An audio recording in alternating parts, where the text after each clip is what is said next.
بسم اللہ الرحمن الرحیم۔ حدیث نبوی صلی اللہ علیہ وآلہ وسلم۔ محمود بن ربیع فرماتے ہیں کہ مجھے یاد ہے کہ ایک مرتبہ رسول اللہ صلی اللہ علیہ وسلم نے ایک ڈول سے منہ میں پانی لے کر میرے چہرے پر کلی فرمائی، اور میں اس وقت 5 سال کا تھا۔ صحیح بخاری حدیث نمبر 77۔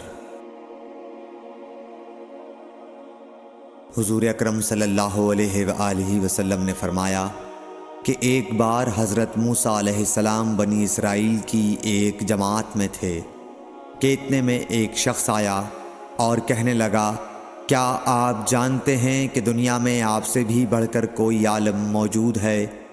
حضرت موسیٰ علیہ السلام نے فرمایا کہ نہیں۔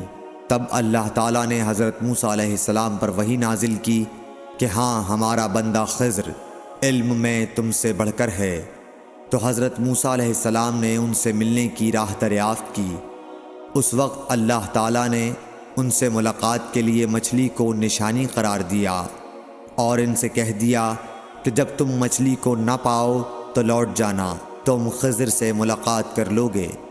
حضرت موسیٰ علیہ السلام دریا میں مچھلی کے نشان کا انتظار کرتے رہے۔ تب ان کے خادم نے ان سے کہا، کیا آپ نے دیکھا تھا کہ جب ہم پتھر کے پاس تھے تو میں وہاں مچھلی بھول گیا اور مجھے شیطان ہی نے غافل کر دیا؟ حضرت موسیٰ علیہ السلام نے کہا کہ ہم اسی مقام کے تو متلاشی تھے۔ تب وہ اپنے قدموں کے نشانوں پر باتیں کرتے ہوئے واپس لوٹے۔ وہاں خضر علیہ السلام کو انہوں نے پایا۔ پھر ان کا قصہ وہی ہے جو اللہ تعالیٰ نے اپنی کتاب میں بیان فرمایا ہے۔ صحیح بخاری حدیث نمبر 78۔